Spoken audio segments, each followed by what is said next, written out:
बच्चों magnetic effect of current chapter अपने चल रहा था, बायो सावर्ट लॉ पढ़ा था अपने और इसकी एप्लीकेशन पढ़ी थी। आज बच्चों अपन पढ़ेंगे इसमें, ठीक है,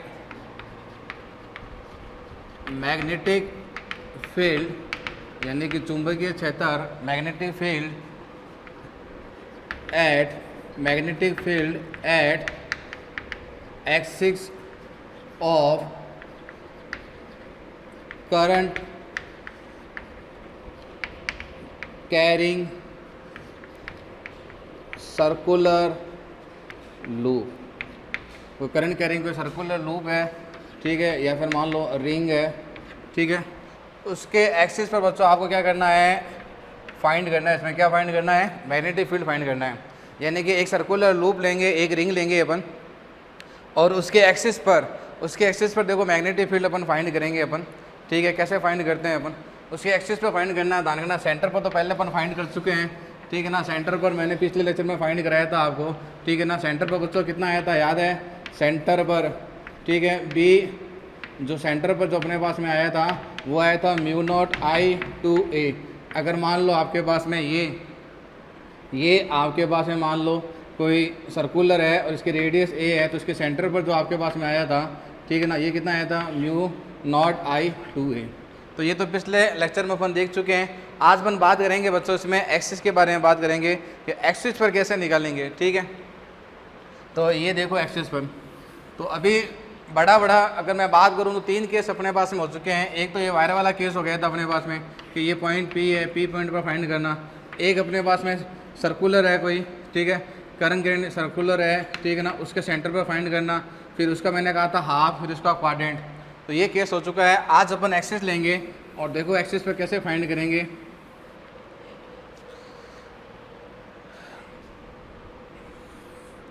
ये रिंग आपको गिवन है, ये ऐसे, यानी कि जैसे मान लो ये रिंग है, मेरा हाथ रिंग है ये, तो ये रिंग आप अगर टॉप से देख रहे हो, उसको टॉप से देखो, रिंग आपको ऐसे दिखेगी। ये रिंग आपको, ठीक है, ये जो रिंग है, अगर आप उसको फेस से देखोगे, फ्रंट व्यू देखोगे इसका, फ्रंट व्यू, तो आपको ये रिंग दिखेगी। और ये रिंग ऐसे देखनी है आपको, ऐसे ही है, ठीक है, ये रिंग आपको ऐसे देखनी है ये, तो ये रिंग ऐसे नज़र आएगी आपको। और ये बच्चों इसकी एक्सिस है ये वाली, और ये एक्सिस पर बच्चों पी पॉइंट है, इस पी पॉइंट पर फाइंड करनी है। और करंट जो है, इसमें करंट फ्लो हो रही है बच्चों आई। अब ये करंट देखो इसके अंदर जा रही है, ये करंट ऐसे है ये, तो ये करंट यहाँ पर ध्यान रखना, इसके अंदर जा रही है यूँ, और फिर ये करंट यूँ बाहर से होते हुए ऐसे निकल रही है यहाँ पर करंट डॉट पोटेट है यहाँ पर करंट का क्या है, डॉट पोटेट। यानी कि बच्चों ये रिंग ऐसे है, ये रिंग देखो ऐसे है, तो देखो करंट ऐसे गई, यूँ करंट गई, करंट इसके अंदर गई, और अंदर जाके फिर करंट क्या कर रही है, बाहर आ रही है, ठीक है, कोई दिक्कत, ठीक है। तो ये हो गया DL। और अब अपन बात करेंगे, देखो बायो सावर्ट लॉ क्या होता है। बायो सावर्ट लॉ आपको पता है, बायो सावर्ट लॉ होता है ड्यू टू स्मॉल एलिमेंट के, जैसे mu naught I DL sine theta upon 4 pi R square, ये होता है, ठीक है। और किसके लिए होता है बच्चों, ये होता है फॉर एलिमेंटल करंट। किसके लिए होता है बच्चों, ये फॉर एलिमेंटल करंट, यानी कि DL लेना पड़ेगा आपको। और ये इसकी रेडियस है R, ठीक है। और ये पॉइंट हो गया बच्चों आपके पास में P, ये पॉइंट हो गया, कौन सा पॉइंट हो गया बच्चों, ये P पॉइंट हो गया। तो मैंने क्या करा, इसमें फाइंड करने के लिए मैंने एक स्मॉल DL ले लिया बच्चों। क्या ले लिया, स्मॉल DL।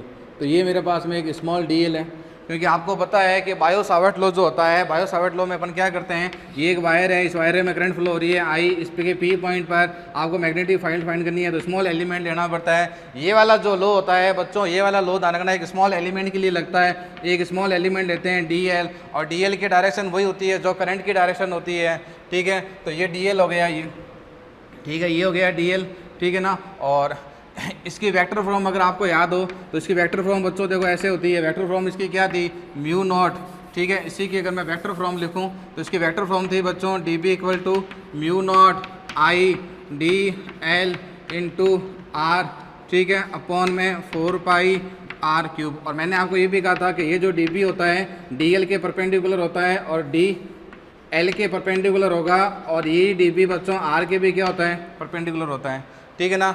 क्रॉस पोटेड है, तो ये जो DB होगा मैग्नेटिक फील्ड DL के परपेंडिकुलर होगा और R के भी क्या होगा, परपेंडिकुलर होगा। ये वेक्टर में आपने पढ़ा है, ठीक है। और ये वाली जो डिस्टेंस है ये मैं एक्स ले रहा हूँ, ये वाली डिस्टेंस तो कितनी ले रहा हूँ एक्स, तो ये मैं क्या ले लेता हूँ आर। तो अब मैग्नेटिक फील्ड देखो बच्चों इस पर कैसे निकालेंगे, राइट हैंड थंब रूल से निकालेंगे। इसको करंट की डायरेक्शन में रखो, तो करंट देखो बच्चों किधर है, अंदर की तरफ। भाई करंट देखो यूँ है, करंट अंदर जा रही है, तो करंट है बच्चों अंदर की तरफ, ठीक है। यानी कि ये देखो ये अंगूठा, ये जो थंब दिख रहा है, थंब गया अंदर, तो ये देखो पी पर देखो डायरेक्शन किधर है, नीचे की तरफ। और ये आर है, तो बच्चों ये आर के परपेंडिकुलर होगा।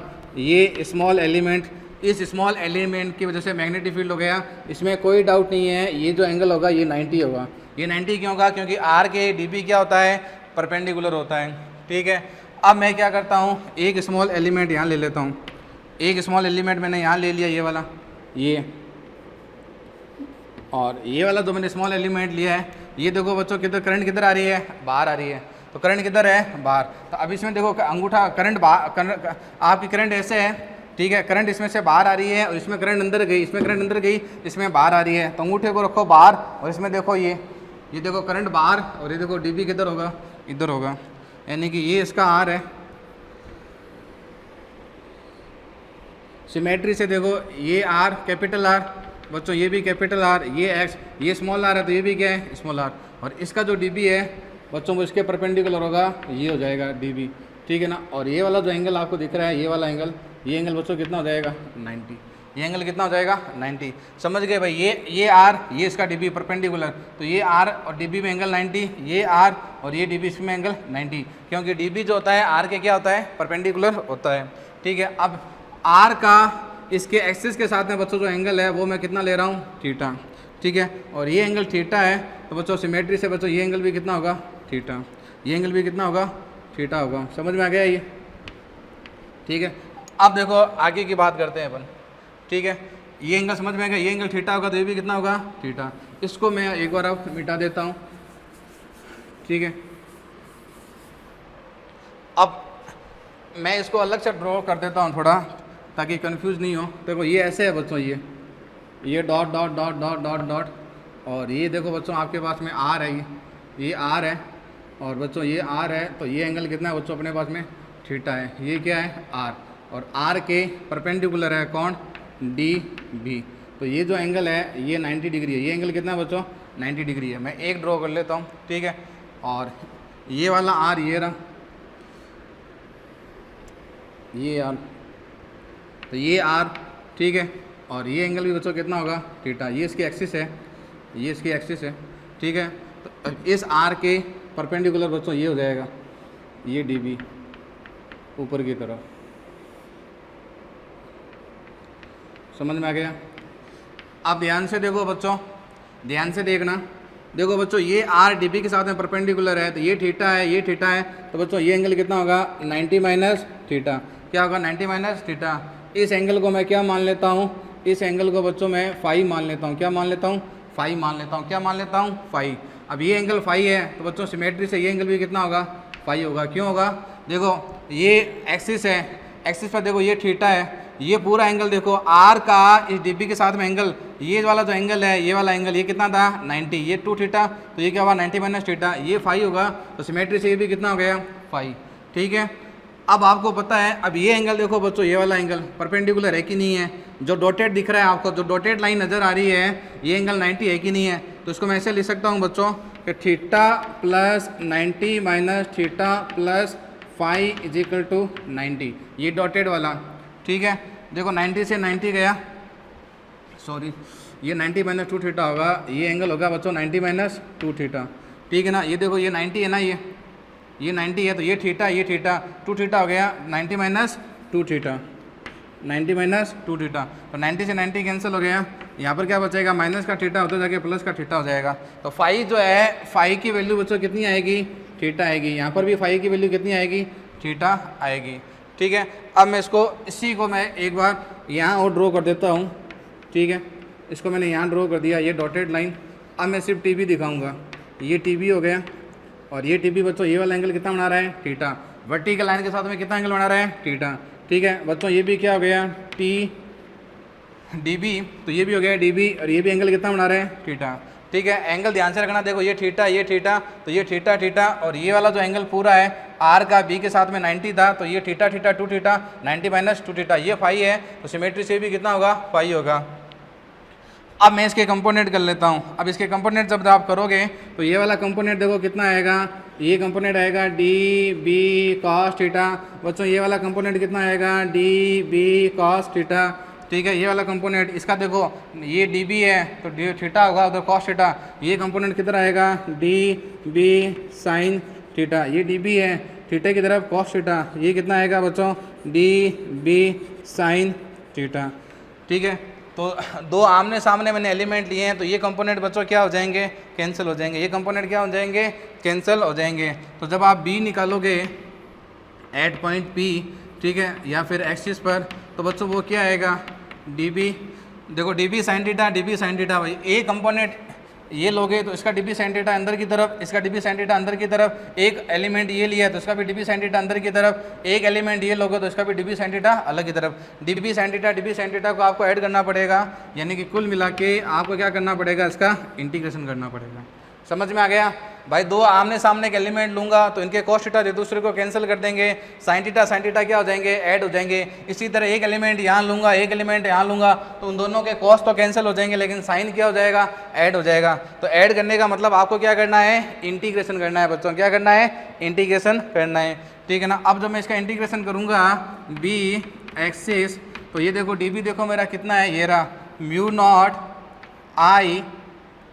अब मेरे को ये बताओ बच्चों इस केस में, ठीक है ना, ये जो एंगल होता है ये किसके बीच में एंगल होता है, ये होता है बच्चों angle between D L and R. और ये एंगल देखो बच्चों कितना है, 90 है, कितना है 90।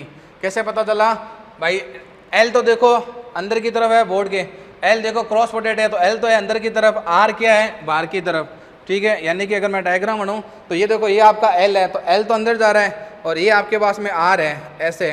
अब इन दोनों में देखो एंगल कितना है, ये 90 है कि नहीं है, तो एल तो हो गया अंदर की तरफ और आर हो गया ये ऐसे, तो इनमें ये एंगल कितना हो गया बच्चों, 90 हो गया, एंगल कितना हो गया ये 90। तो इसको ध्यान में रखना, ये म्यू नॉट आई ये हो गया बच्चों डी एल, ये हो गया आपके पास में साइन 90 और ये हो जाएगा साइन थीटा। तो साइन थीटा की वैल्यू निकाल लो बच्चों, यहाँ से देखो, यहाँ से साइन थीटा की वैल्यू अगर मैं निकालूंगा तो यहाँ से अगर मैं साइन थीटा की वैल्यू निकालता हूँ तो साइन थीटा क्या आएगा बच्चों, capital R upon small R. तो यहाँ से साइन थीटा आपके पास में हो जाएगा capital R upon small R, ये इंटीग्रेशन, ठीक है। म्यू नॉट आ गया, आई आ गया, डी एल आ गया, साइन थीटा आ गया, अपॉन में बच्चों ये आ जाएगा 4 पाई आर स्क्वायर, ठीक है। अब इंटीग्रेशन का रूल्स होता है कि जो कांस्टेंट है उसको बाहर ले लो बच्चों। म्यू नॉट क्या है, कांस्टेंट है, आई क्या है, कांस्टेंट है, डी एल बाहर अंदर रहेगा, साइन 90 की वैल्यू 1, आर कांस्टेंट है बाहर ले लो, ठीक है, 4 पाई आर क्यूब और ये हो जाएगा डी एल। भाई आर कांस्टेंट है ना, कैपिटल आर देखो, अगर एलिमेंट यहाँ लेता हूँ तो भी देखो आर है, एलिमेंट यहाँ लेता हूँ तो भी क्या है, ये आर है, ठीक है। पी पॉइंट के लिए देखो एलिमेंट यहाँ ले रहा हूँ तो भी ये स्मॉल आर है और एलिमेंट यहाँ लेता हूँ तो भी स्मॉल आर है। तो जो चीज़ कांस्टेंट है उसको बाहर ले लो, ठीक है। तो ये कांस्टेंट ये बाहर आ गई। अब डी एल बच्चों, डी एल का जब इंटीग्रेशन करोगे, देखो इंटीग्रेशन का मतलब ये डी एल, ये डी एल, ये D L, D L, D L, छोटे छोटे डी एल जोड़ूंगा, जब इसकी क्या बन जाएगी, पेरीफेरस, परिधि बन जाएगी, क्या बन जाएगी, परिधि बन जाएगी। तो आपके पास में, ठीक है, इसको नोट कर लो एक बार, फिर मैं इसको रफ कर देता हूँ, ठीक है। या बच्चों मैं यहाँ लिख देता हूँ इसको, यहाँ पे, चलो इसको एक बार लिख लो, फिर मैं इसको रफ कर देता हूँ, फिर आगे बढ़ते हैं अपन, ठीक है। इसको नोट कर लें एक बार, फिर मैं इसको रफ कर देता हूँ थोड़ा, ठीक है।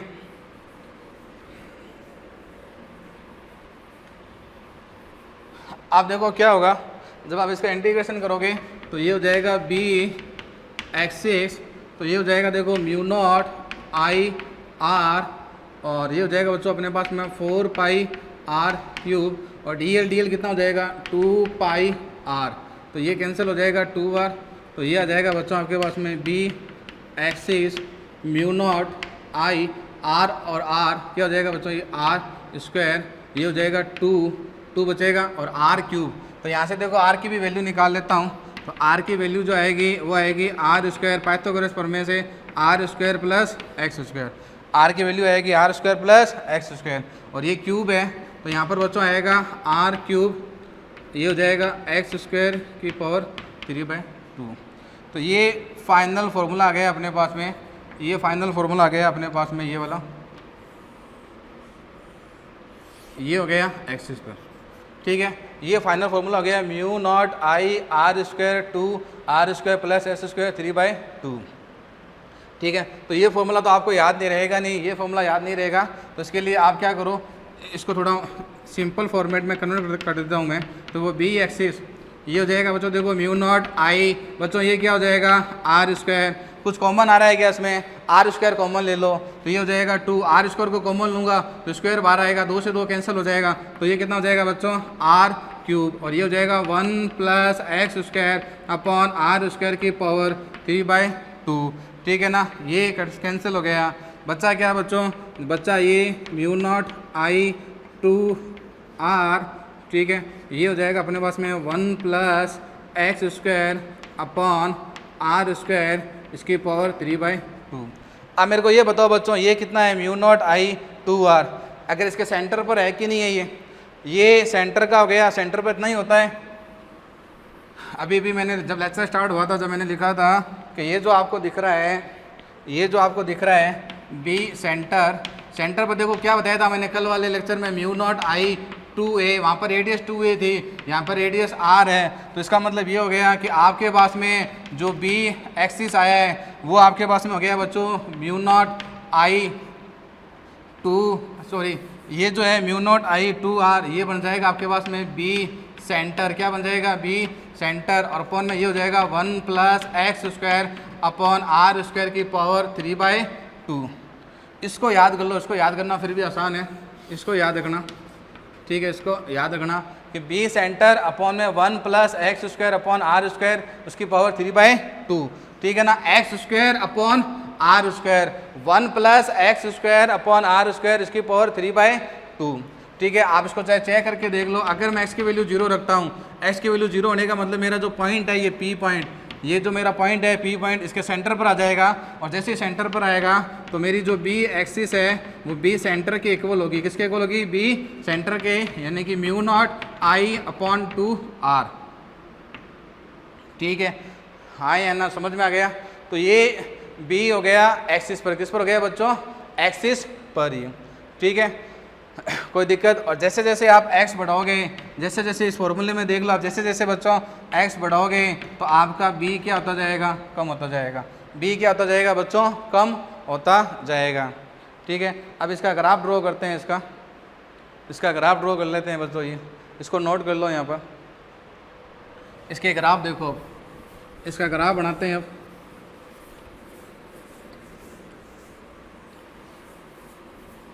इसका ग्राफ देखो कैसे होगा,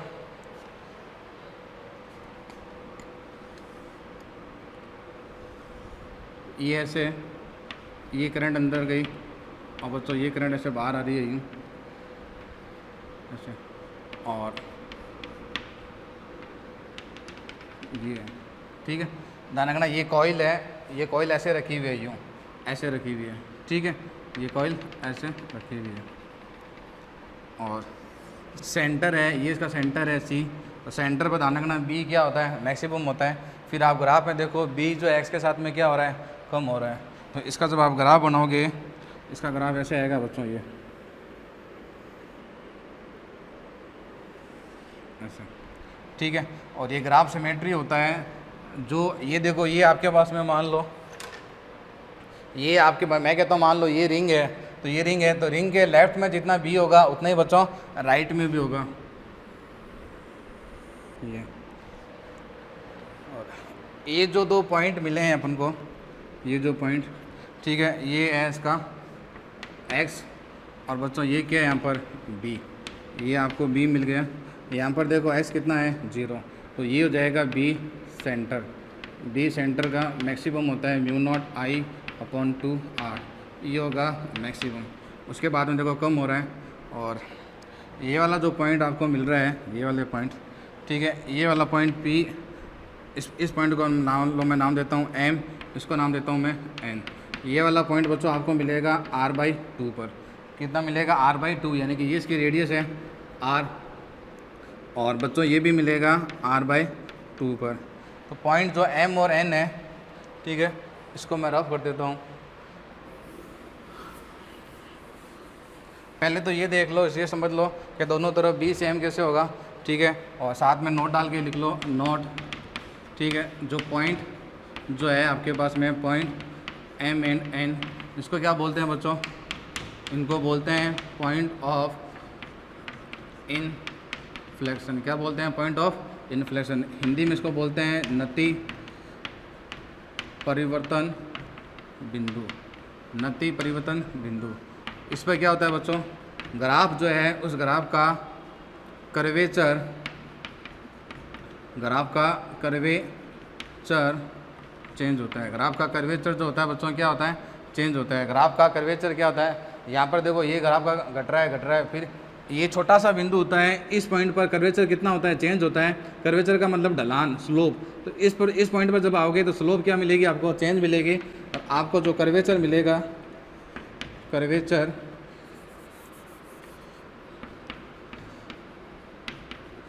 कर्वेचर क्या होता है? चेंज। और जो कर्वेचर आपको मिलेगा वो कितना मिलेगा? 0 मिलेगा।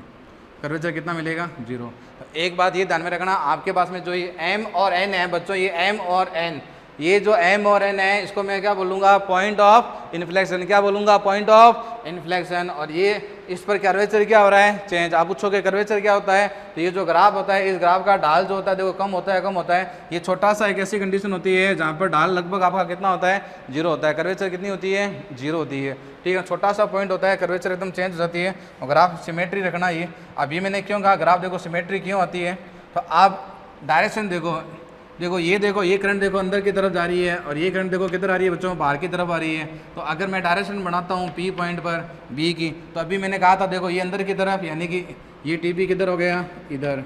ठीक है, इसमें देखो करंट बाहर की तरफ, ऊपर की तरफ। ये टी बी किधर हो गया? ऊपर की तरफ। तो इन दोनों का जो रिजल्टेंट आएगा वो किधर आएगा बच्चों? इधर आएगा कि नहीं आएगा? यानी कि बी किधर है? सेंटर की तरफ। बी किधर है? सेंटर की तरफ। आप इधर निकालते हैं, देखो इस वाले पॉइंट पर देखो सेम आता है कि नहीं आता डायरेक्शन? इधर देखो करंट किधर है? अंदर की तरफ। तो ये देखो ये करंट अंदर की तरफ है। ठीक है, तो करंट ध्यान में रखना, करंट यूँ जा रही है बच्चों, करंट ऐसे फ्लो हो रही है। इसमें करंट किधर है बच्चों? अंदर की तरफ है। करंट किधर है? अंदर की तरफ। तो ये पॉइंट है, और इसमें करंट किधर है? बाहर की तरफ। तो पहले बाहर वाला समझ लो, देखो इसमें करंट बाहर की तरफ है। ठीक है ना, ऐसे। तो ये वाला पॉइंट है, इसमें देखो करंट बाहर की तरफ है। तो ये देखो करंट बाहर की तरफ, तो बी देखो इसका किधर आएगा? नीचे आएगा। ठीक है, इसका बी किधर आएगा? नीचे ही। और इसमें देखो करंट किधर है? अंदर की तरफ। तो इसमें देखो बी, ये देखो बी किधर जाएगा? ऊपर की तरफ। तो दोनों का रिजल्टेंट किधर आएगा? इधर। तो नोट डाल के ये भी लिख लेना, नोट डाल के कि डायरेक्शन ऑफ मैग्नेटिक फील्ड, ठीक है,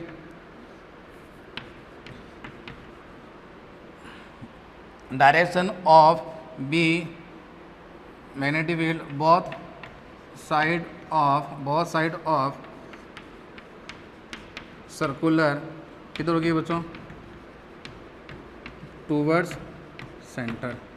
इधर भी देख लो बी की डायरेक्शन किधर है? सेंटर की तरफ। इधर भी बी की डायरेक्शन देखो किधर है? सेंटर की तरफ। ठीक है, तो इसको नोट करें बच्चों, इसको नोट करें, फिर आगे की बात करते हैं अपन।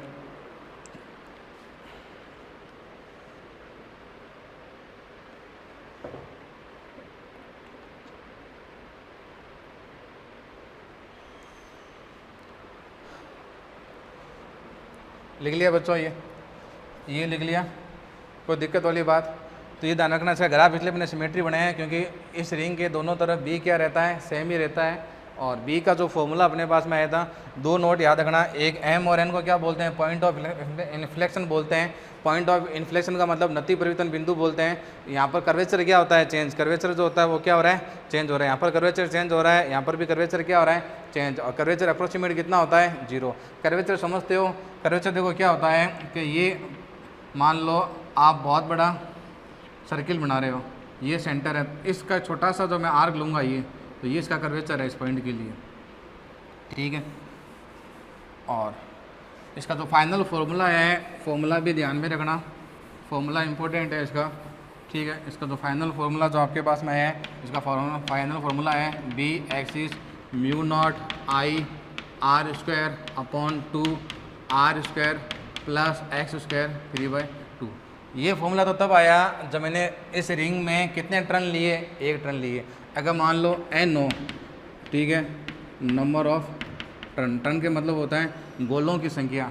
मतलब ऐसे बहुत सारे n टर्न हो तो आपके पास में जो b एक्सिस जो आएगा वो आएगा बच्चों mu naught I R square. एक टर्न के लिए, एक टर्न के लिए इतना है तो n के लिए कितना हो जाएगा, n से मल्टीप्लाई कर देना बस, 2r स्क्वायर प्लस एक्स उसके पावर 3/2। तो n क्या है, number of turn. Small n मैंने क्या लिखा है, नंबर ऑफ टर्न, गेयरों की संख्या। हिंदी में इसको कहते हैं गेयरों की संख्या, नंबर ऑफ टर्न। लिख लिया बच्चों, ये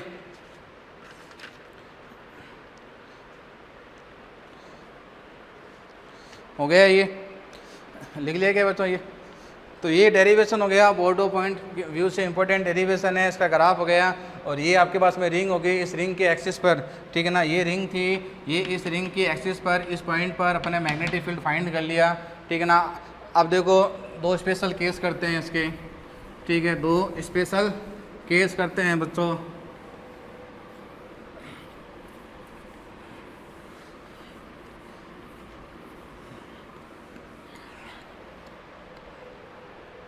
याद करो बच्चों, मैंने कहा था ये आर्क है, इस आर्क के पी पॉइंट पर अगर आपको मैग्नेटिक फील्ड फाइंड करना है, या सेंटर है मान लो ये सी सेंटर ही ले लेते हैं, सेंटर ले लेते हैं, सेंटर पर मैग्नेटिक फील्ड फाइंड करना है तो कैसे फाइंड करते थे। मैंने कहा ये फ्री एंड है, इस ये वाला देखो ये एंड है, इस एंड को इससे मिला दो डॉट डॉट डॉट से, इस एंड को बच्चों इससे मिला दो, ये एंगल कितना आ गया थीटा, ये इसकी रेडियस होगी कितनी ए, इसकी लेंथ कितनी एल, करंट फ्लो हो रही है इसमें आई, तो म्यू नॉट आई थीटा 4 पाई ए, ये इसका मैग्नेटिक फील्ड होता है, ठीक है। डायरेक्शन निकालनी है, करंट देखो किधर है, यूँ है तो किधर आएगी क्रॉस। कैसे निकालेंगे इसको, करंट की डायरेक्शन में रख लो तो अंगूठा किधर आ रहा है अंदर।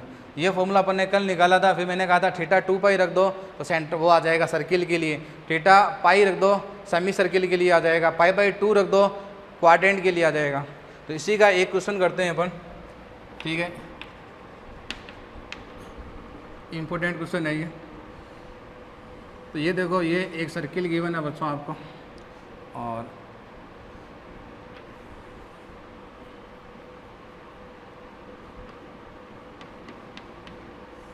ये करंट फ्लो हो रही है बच्चों इसमें आई, ये हो गया ए, ये हो गया बी, ये हो गया सी, और इसमें करंट जा रही है I1। तो बच्चों ये एंगल मैंने ले लिया θ1, और इसमें करंट जा रही है बच्चों I2, तो ये मैंने ले लिया बच्चों इसका θ2, ठीक है। और ये सी पॉइंट है, आपको फाइंड करना है, find magnetic field at centre C, find magnetic field at centre C. देखो हुआ क्या, कहानी ऐसे है कि करंट आई, फिर देखा करंट यहाँ पर दो वायर है, ये तो डॉटेड है, तो कुछ करंट इसमें चलेगी I2, ठीक है, और कुछ करंट इसमें चलेगी, और फिर वापस यहाँ से कितनी निकली I, ठीक है। आपको फाइंड करना है मैग्नेटिक फील्ड। तो पहले तो ये देखो ये वायर जो है, ये वायर की वजह से सी पर कितनी होगी, 0 होगी, वायर की वजह से कितनी होगी 0, क्योंकि सी कहाँ पर आ रहा है बच्चों, इसके एक्सिस पर आ रहा है कि नहीं आ रहा, एक्सिस पर आ रहा है, ठीक है। अगर मैं इसको नाम दूँ x और इसको मैं नाम दूँ मान लो y, तो मैं ऐसे लिखूँगा b एट सेंटर c, तो वो जाएगा b ax की वजह से प्लस ये हो जाएगा b a b c, ये हो जाएगा a b c, और फिर ये हो जाएगा a, इसको भी मैं कुछ नाम दे देता हूँ a d c, तो ये हो जाएगा बच्चों आपके पास में a d c, और फिर ये हो जाएगा b c y, इन सब की वजह से। एक बार मैं प्लस कर रहा हूँ क्योंकि डायरेक्शन मेरे को मालूम नहीं है। ये देखो बच्चों ये कितना हो जाएगा 0, क्यों हो जाएगा, क्योंकि C जो है वो कहाँ पर है, एट एक्सिस पर है। बच्चों ये कितना हो जाएगा 0, क्योंकि C कहाँ है, एट एक्सिस पर। कल मैंने कहा था अगर कोई वायर है आपके पास में, कोई वायर है, वायर के एक्सिस पर अगर आपको B निकालना हो तो कितना होता है, 0 होता है। वायर के एक्सिस पॉइंट पर बच्चों B कितना होता है, 0 होता है। अब बच्चे क्या बच्चों, ये दोनों बच्चे, अब इसमें डायरेक्शन देखो इसकी ABC की, ये A है, तो ये देखो ये ABC, करंट इधर जा रही है तो क्रॉस पटेड, तो ये तो है बच्चों क्रॉस में, ठीक है। और इसमें देखो करंट यूँ इसमें देखो करंट ऐसे है, तो ये किधर है, डॉट पटेड में, यानी कि एक दूसरे के अपोजिट है। तो BC जो आएगा बच्चों वो आएगा ABC और ADC का डिफरेंस, यानी कि बड़ा माइनस छोटा, क्योंकि डायरेक्शन देखो ए बी सी जो है ये ए, ये बी, ये सी, तो ये तो क्या कह रहा है बच्चों, ये कह रहा है ए बी सी क्या कह रहा है कि करंट देखो ऐसे फ्लो हो रही है, तो ये करंट की डायरेक्शन में, तो अंगूठा अंदर जा रहा है तो क्रॉस लगा दिया। इसमें देखो करंट ऐसे फ्लो हो रही है यूँ, ठीक है, तो उसमें बाहर आ रहा है तो डॉट लगा दिया। तो दोनों मैग्नेटिक फील्ड अपोजिट डायरेक्शन में है, तो दोनों का नेट क्या आ जाएगा, बड़ा माइनस छोटा। कौन सा बड़ा है कौन सा छोटा है वो फाइंड करते हैं। सबसे पहले आप ये देखो, जो ये वायर है आपके पास में, ठीक है, इनके फाइंड कर लेते हैं। आपके पास में देखो बी ए बी सी, वो वाले फॉर्मूले से म्यू ए बी सी में देखो, ए बी सी में करंट कितनी फ्लो हो रही है बच्चों, I2, ठीक है, और ये हो जाएगा 4 पाई। इसकी रेडियस जो है मैं ए मान लेता हूँ, रेडियस कितनी हो गई ए, बढ़िया बात है। थीटा ए बी सी के लिए देखो थीटा कितना है, थीटा 2, कितना हो गया थीटा 2। और उसके बाद में ये हो जाएगा बच्चों आपके पास में ए डी सी के लिए म्यू नॉट, वो वाला फॉर्मूला, करंट कितनी है बच्चों उसके लिए I1, करंट कितनी है I1, ये हो जाएगा थीटा 1, ये हो जाएगा बच्चों 4 पाई ए बी सी जो खुद है वो क्रॉस में है, और बच्चों ये क्या है डॉट में, ये ध्यान में रखना। समझ में आ गया। अब इस फॉर्मूले को मिटा देता हूँ, ये फॉर्मूला अपने कुछ काम का नहीं है, रिवाइजन के लिए बताया था मैंने। अब एक बात ये देखो कि ये दोनों जो वायर हैं ए बी सी और ए डी सी, दोनों में करंट डिवाइड हो रही है। इसका मतलब ये कौन से कॉम्बिनेशन में है, पैरेलल कॉम्बिनेशन में। कौन से कॉम्बिनेशन में बच्चों, ये पैरेलल कॉम्बिनेशन में। तो ये ध्यान में रखना, आपके पास में wire A B C and wire बच्चों A D C in parallel combination. कैसे मालूम चला पैरेलल कॉम्बिनेशन में है, करंट क्या हो रही है, डिवाइड हो रही है। करंट क्या हो रही है, डिवाइड हो रही है, बढ़िया बात है, ठीक है। करंट क्या हो रही है, डिवाइड हो रही है। V equal to I R, और पैरेलल कॉम्बिनेशन बच्चों V का मतलब potential difference, same potential difference होता है। तो करंट जो है वो R के क्या होगी, इन्वर्स होगी। करंट जो है वो R के क्या होगी, इन्वर्स होगी, यानी कि I1 upon I2 is equal to inverse है तो R1 अपॉन R2। समझ गए, हाँ या ना, ठीक है। एक फॉर्मूला और होता है, देखो ये R है और बच्चों ये थीटा है, ठीक है, ये एंगल कितना है थीटा, ये कितना है L, ये कितना है L है आपके पास में, कितना है L, और ये क्या है A है, ये क्या है बच्चों A है। तो ध्यान से देखो, एंगल का फॉर्मूला सबको मालूम है बच्चों, एंगल का फॉर्मूला क्या होता है, आर्क अपॉन रेडियस। एंगल का फॉर्मूला होता है आर्क अपॉन रेडियस। एंगल कितना है थीटा बच्चों, एंगल कितना है थीटा, एंगल हो गया थीटा L, और रेडियस कितना है A, रेडियस कितना है A। अब अपन बच्चों देखो इसमें इसको क्या करते हैं, ठीक है, तो इन दोनों का रेशो फाइंड कर लेते हैं। इन दोनों का क्या फाइंड करते हैं अपन, रेशो फाइंड करते हैं, इन दोनों का रेशो फाइंड करते हैं। और इसको देखो दोनों के लिए देखो A सेम है, दोनों वायर के लिए रेडियस क्या है बच्चों, सेम है, तो रेडियस दोनों के लिए सेम है। इसका मतलब थीटा जो है वो डायरेक्टली प्रोपोर्शनल टू क्या आएगा, L आएगा। तो इसको मैं यूँ लिख सकता हूँ क्या, कि theta one upon theta two is equal to L1 upon L2। लिख सकता हूँ कि नहीं लिख सकता हूँ बच्चों, लिख सकता हूँ कि नहीं लिख सकता हूँ, हाँ या ना, लिख सकता हूँ, कोई दिक्कत वाली बात नहीं है, कोई दिक्कत वाली बात नहीं है, ठीक है।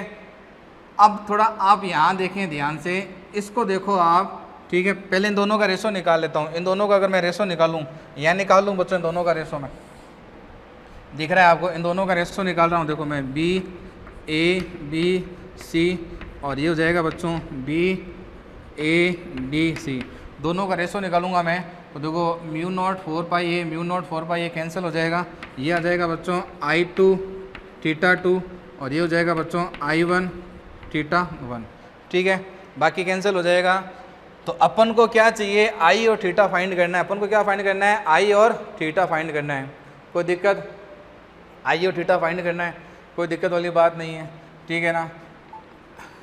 अब नोट डाल के लिखो, इसमें नोट डाल के कि आपने ये देखा कि I1 ये है, तो रेजिस्टेंस का देखो बच्चों फॉर्मूला क्या होता है, रोले बाई ए होता है। रेजिस्टेंस का फॉर्मूला पता है क्या होता है, रोले बाई ए होता है। तो क्वेश्चन में ये आपको गिवन है, साथ में ये आपको गिवन है wire made by same material with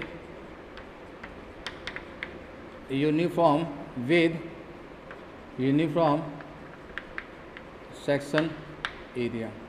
तो ये जो वायर है, ये वाला वायर, पूरा वायर जो है वो एक ही मटेरियल से बना हुआ है। तो साफ लिखा हुआ है wire made by same material, made by same material. तो सारा का सारा वायर एक ही मटेरियल से बना हुआ है। तो बच्चों सबके लिए रो सेम होगा कि नहीं होगा? सबके लिए बताओ रो सेम होगा कि नहीं होगा? रो क्या होता है? रेजिस्टिविटी, प्रतिरोधकता, ठीक है ना। करंट रिलेटिविटी पढ़ी है आपने, R equal to rho l by A. तो रो सबके लिए सेम है, रेजिस्टिविटी सबके लिए सेम है क्योंकि मटेरियल सेम है। उसके बाद में बच्चों ये देखो cross section area with uniform cross section area, तो एरिया भी सबके लिए क्या है? सेम है। तो आर डायरेक्टली प्रोपोर्शनल टू बच्चों क्या आएगा? एल आएगा। आर डायरेक्टली प्रोपोर्शनल टू क्या आएगा? एल आएगा। तो इसका मतलब क्या हो जाएगा कि R2 अपॉन R1, ठीक है। R2 अपॉन R1 को बच्चों मैं क्या लिख सकता हूँ? L2 अपॉन L1 लिख सकता हूँ कि नहीं लिख सकता हूँ? हाँ या ना? ठीक है, लिख सकता हूँ। ठीक है, अब देखो, ठीक है, बस यही मेन कंडीशन थी, बस इसको ध्यान से करना। नोट डाल के इसलिए लिखा है क्योंकि रो सबके लिए सेम है, क्रॉस सेक्शन एरिया सेम है। रो क्यों सेम है? मटेरियल सेम है। ए क्यों सेम है? भाई साहब ने खुद ने दिया है, यूनिफॉर्म क्रॉस सेक्शन एरिया का है। अब यहाँ से देखो बच्चों, यहाँ से देखो magnetic field A B C, ये हो गया बच्चों magnetic field A D C, ठीक है। I2 अपॉन I1 की जगह मैं क्या लिख सकता हूँ? I2 अपॉन I1 की जगह मैं ये लिखूंगा R2 अपॉन R1। और ये देखो बच्चों यहाँ से R2 अपॉन R2 जगह क्या आ गया? L2 upon L1। तो मेरे को I2 अपॉन I1 चाहिए, तो यानी कि L1 अपॉन L2। तो बच्चों ये क्या हो जाएगा? L1 upon L2। समझ में आ गया? θ2 अपॉन θ1, ये देखो θ2 अपॉन θ1 करूँगा तो ये हो जाएगा बच्चों L2 अपॉन L1, ठीक है। कुछ कैंसिल हो रहा है? बिल्कुल कैंसिल हो रहा है साहब। L1 से L1 गया, L2 से L2 गया, यानी कि इन दोनों का रेशो जो है, इन दोनों का रेशो बच्चों कितना आ जाएगा? 1 आ जाएगा। इन दोनों का रेशो कितना आ जाएगा? 1 आ जाएगा। कितना आ जाएगा? 1 आ जाएगा। यानी कि मैग्नेटिक फील्ड, ठीक है ना, A B C is equal to magnetic field A D C equal to B. यानी कि अगर बच्चों ध्यान से देखना, अगर ये B है तो बच्चों ये भी कितना होगा? B होगा। तो B माइनस बी कितना हो जाएगा? B माइनस बी कितना हो जाएगा? 0। तो आपका फाइनल जो आंसर आपका जो आएगा वो कितना आएगा? 0। भाई दोनों का रेशो देख लो कितना आया? 1 आया ना। सब कुछ कैंसिल हो गया, L1 से L कैंसिल हो गया, ठीक है। यहाँ देखो दोनों का रेशो फाइंड करना था, I2 अपॉन I1 था। ये देखो यहाँ से मैंने निकाल लिया I2 अपॉन I1, ठीक है। फिर ये θ2 θ1 मैंने यहाँ से निकाल लिया, थीटा का देखो मैंने यहाँ से निकाल लिया रेशो, ठीक है ना। हुआ क्या? L1 से L1 कैंसिल हो गया, L2 से L2 क्या हो गया? कैंसिल। बचा क्या? 1 बचा। इन दोनों का रेशो कितना है? 1। यानी इन दोनों, ये मैग्नेटिक फील्ड दोनों क्या है? इक्वल है। ABC इक्वल टू ADC, इसको मैंने क्या मान लिया? B। और नेट मैग्नेटिक फील्ड जो अपने पास में आया था नेट, ठीक है ना, ये अपने पास में क्या था बच्चों? नेट मैग्नेटिक फील्ड था एट C पर। दोनों का क्या था? सबस्टेंड था, बड़ा माइनस छोटा। अभी दोनों बराबर है तो B माइनस बी कितना हो गया? 0। B माइनस बी कितना हो गया? 0। तो बहुत इंपॉर्टेंट नोट है कि कोई भी करंट कैरिंग लूप होता है, अगर उनका मटेरियल सेम है, वो यूनिफॉर्म क्रॉस सेक्शन एरिया के हैं, तो बच्चों इनके सेंटर पर मैग्नेटिक फील्ड हमेशा कितना आएगा? 0 आएगा, ठीक है ना। और ये ध्यान रखना, नोट में ये जरूर ध्यान रखना, रो क्या है? सेम है। रो सेम है क्यों? क्योंकि रो क्यों सेम है? क्योंकि बच्चों मटेरियल जो है बच्चों वो क्या है? सेम है। मटेरियल क्या है? सेम है। और ए भी ध्यान रखना, सामने क्या लिखना? सेम। रो सेम, ए सेम। रो क्या? रेजिस्टिविटी, प्रतिरोधकता। ए क्या? क्रॉस सेक्शन एरिया, ठीक है। तो इसको नोट कर लो, फिर नोट डाल के मैं लिखा देता हूँ। इसको नोट करें पहले, नोट डाल के लिख लो बच्चों, नोट डाल के लिखो। Magnetic field at centre of, ऐसे लिख लो, magnetic field due to magnetic field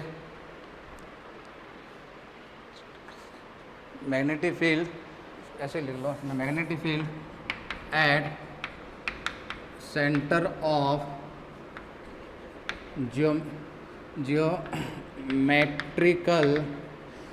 geometrical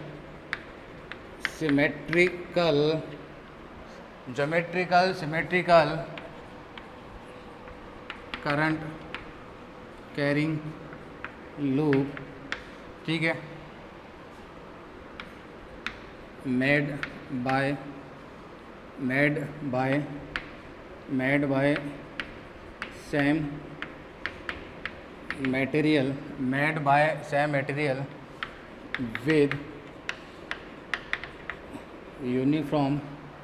with uniform cross section area.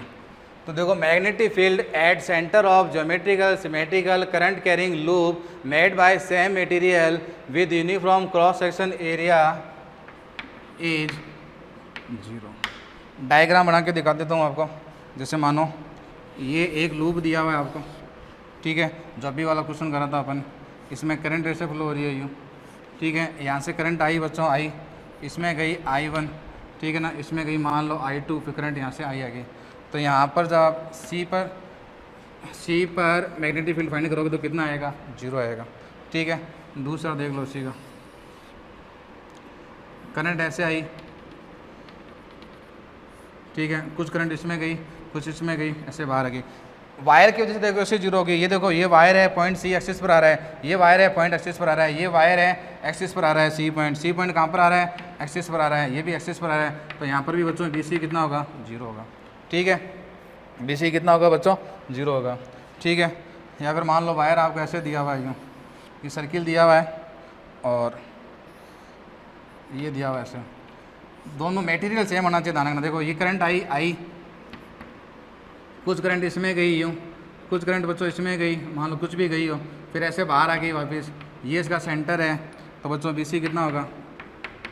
0। BC कितना होगा? 0। या फिर यूँ मान लो, ये एक केस में लिख लेना, ये सारे दूसरे केस देख लो इसके, ठीक है। या फिर मैं कहता हूँ मान लो ये आपके पास में कोई स्क्वायर है, ठीक है, इस स्क्वायर में करंट आई ऐसे, और ठीक है, कुछ करंट इधर गई ऐसे, कुछ करंट इधर गई ऐसे, और लास्ट में आई बाहर आ गई। ये इसका सेंटर है C, तो बच्चों BC कितना हो जाएगा? 0 हो जाएगा।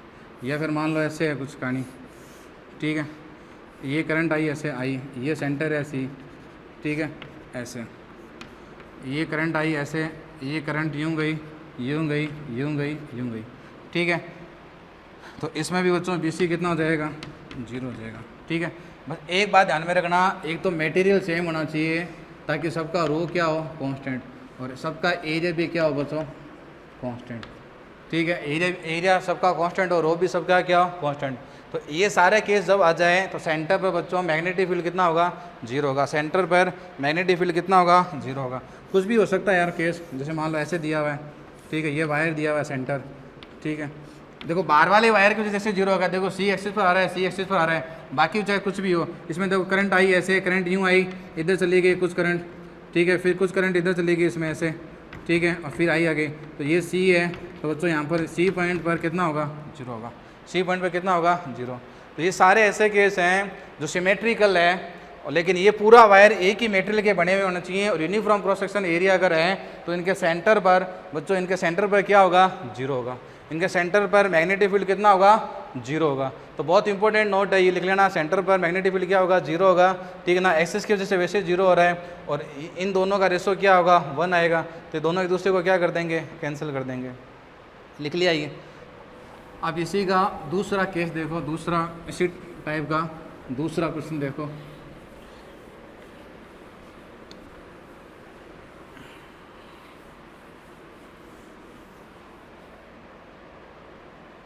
समझ में आ गया? ये इंपॉर्टेंट नोट है, बच्चों ध्यान में रखना, वेरी इंपॉर्टेंट नोट है। दूसरा क्वेश्चन देखो इसी का, ठीक है। दूसरा क्वेश्चन वही है, find magnetic field at centre C। Centre C पर आपको फाइंड करना है, और ये इस बार ऐसा है, ठीक है। यहाँ से देखो बच्चों करंट आई, इसमें कितनी गई? I1, इसमें कितनी गई बच्चों? I2, ठीक है। लेकिन ये जो है सिल्वर है, किसका बना है बच्चों? ये सिल्वर का। कौन सा? ABC। ये जो ABC है ये सिल्वर का बना हुआ है, और ये ADC ये किसका बना हुआ है? गोल्ड का। किसका बना हुआ है? गोल्ड का। तो आपको फाइंड करना है ये, आपको ये फाइंड करना है। देखो ये वायर है, तो C पॉइंट जो है इस वायर के C पॉइंट एक्सिस पर आ रहा है, तो इस वायर की वजह से कितना होगा? 0।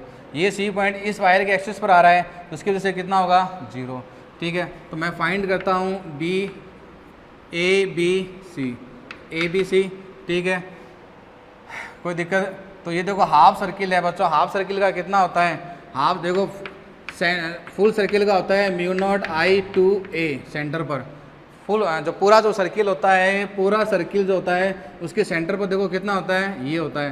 तो हाफ का कितना होगा, इसका आधा कर दो, ठीक है। तो ये हो जाएगा बच्चों म्यू नॉट आई फोर ए इसकी रेडियस है, ए इसकी क्या है, रेडियस है। करंट कौन सी फ्लो हो रही है इसमें, I1 हो रही है, कौन सी हो रही है, I1। और A B C mu not I two four A, ठीक है। डायरेक्शन देख लो इसमें, तो ये देखो ये ए बी सी करंट ऐसे है, तो क्या होगा बच्चों, ये क्रॉस में होगा, क्या होगा, क्रॉस में होगा, ठीक है। और इसमें देखो डायरेक्शन ऐसे है यूँ, तो ये क्या होगा, डॉट में होगा।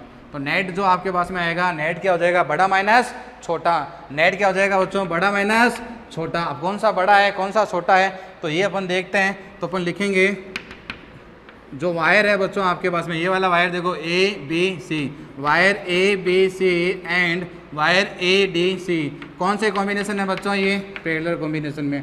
कैसे मालूम चला, अरे भाई करंट क्या हो रही है, डिवाइड, करंट क्या हो रही है, डिवाइड, करंट ये आई, इसमें I1 चली गई, इसमें किसा क्या चली गई, I2, करंट डिवाइड हो रही है कि नहीं हो रही है। तो V इक्वल टू बच्चों क्या होगा, IR। पैरेलल कॉम्बिनेशन में पोटेंशियल डिफरेंस सेम होता है, तो I क्या होता है, 1/R होता है। I क्या होता है, 1/R होता है। अब R के लिए वही वाला case, rho L by A, rho L by A, तो रो L बाई ए। अब इसमें देखो L तो देखो सेम है, ये L देखो परिधि का आधी है, L1 देख लो, इसमें L1 देखो कितनी है, पाई ए, L2 भी बच्चों कितनी है, पाई ए। भाई ये L1 है इतनी, ठीक है, तो ये कितनी है, परिधि की आधी है, पेरिफेरस की हाफ है, पाई ए, और ये भी बच्चों कितनी है, पाई ए। तो ये तो L दोनों के लिए सेम हो गई, कैंसिल कर दो। एरिया भी दोनों का क्या है, सेम है, ठीक है। इसमें लिख लेना वायर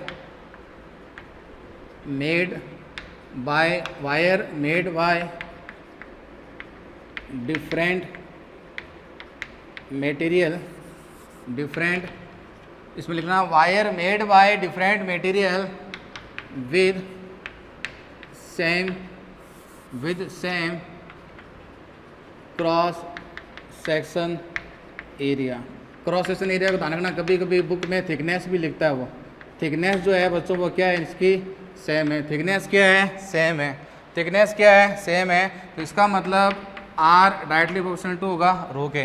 तो जिस मटेरियल का रो ज़्यादा है उसका R भी ज़्यादा होगा। तो बताओ बेटा R किसका ज़्यादा होता है, सोने का ज़्यादा होता है कि सिल्वर का ज़्यादा होता है,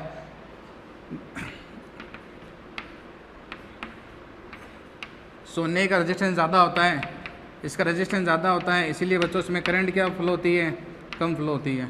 करंट किस में ज़्यादा जाएगी, अरे चांदी जो होती है, सिल्वर जो होती है ना, सिल्वर जो होती है बेस्ट कंडक्टर होती है, तो इसमें करंट ज़्यादा जाएगी। तो इसमें इसको देख के बिल्कुल आपको लग रहा होगा कि I1 जो है बच्चों, I1 बड़ी होगी किससे, I2 से, I1 बड़ी होगी I2 से।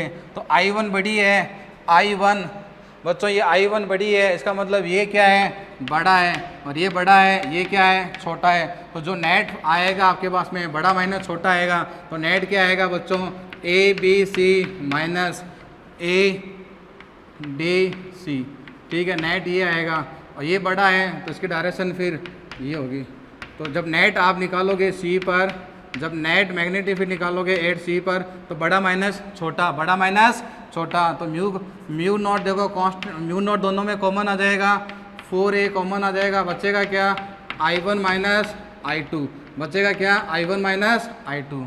समझ में आ गया कंसेप्ट। भाई आप R चेक कर लो, R किसका ज़्यादा होता है, R इसका कम होता है, इसका R कम है। सिल्वर का रेजिस्टेंस गोल्ड की तुलना में कम होता है, तो इसका रेजिस्टेंस कम है, तो इसका मतलब इसकी करंट ज़्यादा है, करंट ज़्यादा है, इसका मतलब ये बड़ा है। तो बड़ा माइनस छोटा कर दिया मैंने, क्या कर दिया बच्चों, बड़ा माइनस छोटा कर दिया, ठीक है। ये हो गया इसका रेजिस्टेंस। पिछले वाले केस में 0 आया था, इस वाले केस में क्या आ जाएगा, दिस। समझ में आ गया। अब इसी का एक क्वेश्चन नोट देख लो, समझ में आ गया बच्चों ये। तो ये ध्यान रखना, मेड बाय डिफरेंट मटेरियल। तो मटेरियल मैंने जानबूझकर क्या लिया बच्चों, डिफरेंट लिया है, with same cross section area. लिख लिया, इसी का देखो एक क्वेश्चन और लिखा, देखो हम इसको लिख लिया। अब इसी का थर्ड क्वेश्चन देखो, तीसरे टाइप का क्वेश्चन देखो, इसी का लास्ट क्वेश्चन इसका।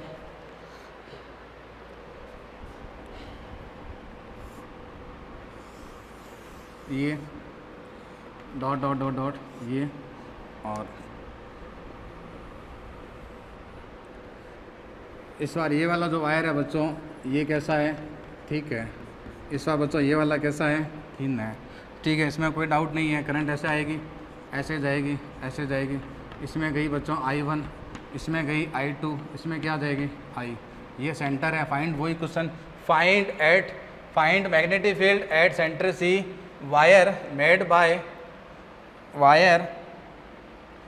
बाय डिफरेंट है, तो डिफरेंट की जगह इस बार क्या कर दो, सेम कर दो, क्या कर दो, सेम। यानी कि इस बार इनका रो जो होगा, रो क्या होगा, सेम होगा। रो क्या होगा बच्चों इस बार इनका सेम होगा, ठीक है।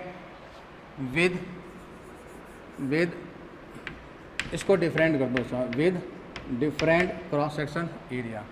थिकनेस जो है वो इनकी डिफरेंट है, एक वायर बच्चों मोटा है और बच्चों एक वायर जो है वो थोड़ा पतला है, ठीक है। क्वेश्चन समझ में आ गया।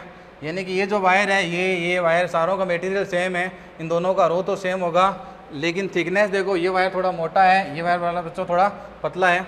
और वायर को मैं वही नाम दे देता हूँ, ये हो गया A, ये B, ये C, ये हो जाएगा बच्चों ABC। तो ABC का सेम रहेगा μ0 I1, ठीक है, 4A क्रॉस, और ये रहेगा डॉट, ठीक है। वायर कौन से कॉम्बिनेशन में बच्चों, पैरेलल कॉम्बिनेशन में है, तो ये भी सेम रहेगा। अब मोटा और पतला मटेरियल आपको दिया हुआ नहीं है। अब कहानी देखो यहीं से स्टार्ट होगी। पिछले वाले केस में मैंने L और A को काट दिया था, रो बचा था। इसमें देखो मैं क्या करने जा रहा हूँ, ठीक है, एक ही वैरायटी के क्वेश्चन है ये। अब इसमें देखो बच्चों मैं क्या करूँगा, R का फॉर्मूला क्या होता है, रो L बाय A। इस बार देखो क्या है, मटेरियल सेम है, मटेरियल सेम होने का मतलब रो क्या हो गया, सेम। लेंथ देखो इनकी सेम है, इसकी लेंथ देखो पाई A, इसकी लेंथ भी कितनी है, पाई A, हाफ पेरीफेरस होगी, ठीक है। तो R जो है वो A के क्या आएगा बच्चों, इनवर्स आएगा। यानी कि जो वायर मोटा है, ठीक है ना, जो वायर मोटा है जिसका क्रॉस सेक्शन एरिया ज़्यादा है, इसका क्रॉस सेक्शन एरिया देखो ये इसका क्रॉस सेक्शन एरिया, इसका क्रॉस सेक्शन एरिया ज़्यादा है, तो जिसका A ज़्यादा होगा उसका R क्या होगा, कम। तो इसमें कोई डाउट नहीं है कि इस बार आपके पास में भाई ये एक नंबर बोलता हूँ मैं, ठीक है। तो भाई थिक वायर जो है आपके पास में, थिक, इसका A ज़्यादा है तो R क्या होगा, ये मोटा वायर है ना, तो मोटा वायर का बच्चों एरिया ज़्यादा है तो R क्या हो गया, कम। और R कम है तो उसके अंदर I क्या होगी, ज़्यादा। समझ में आ गया। R बराबर रोले बाई है, रो कट गया, मटेरियल सेम है, लेंथ सेम है, एरिया इनवर्स होगी।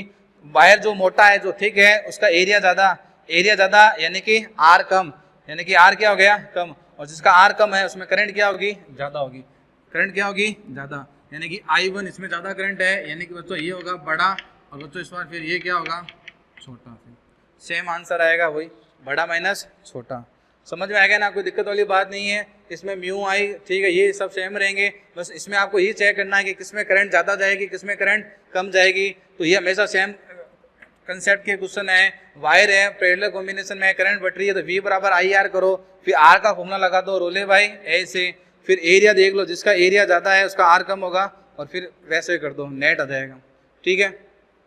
तो बच्चों इस लेक्चर को अपन यही खत्म करते हैं। वेरी इंपॉर्टेंट लेक्चर था, मैग्नेटिक फील्ड फाइंड करा अपने एक्सिस ऑफ रिंग पर, और फिर इस टाइप के जो केस थे, ठीक है ना, जिसमें मान लो कभी थिक वायर है, कभी थिन है, कभी मान लो थिकनेस सेम है तो मटेरियल अलग अलग है, और कभी मान लो वायर, पूरा वायर ही एक यूनिफॉर्म क्रॉस सेक्शन एरिया का है, मटेरियल भी क्या है, सेम है, मटेरियल भी क्या है, सेम। तो पहला केस था, बहुत इंपॉर्टेंट केस था पहले वाला, ठीक है। तो इस लेक्चर को अपन यही एंड करते हैं बच्चों। All the best.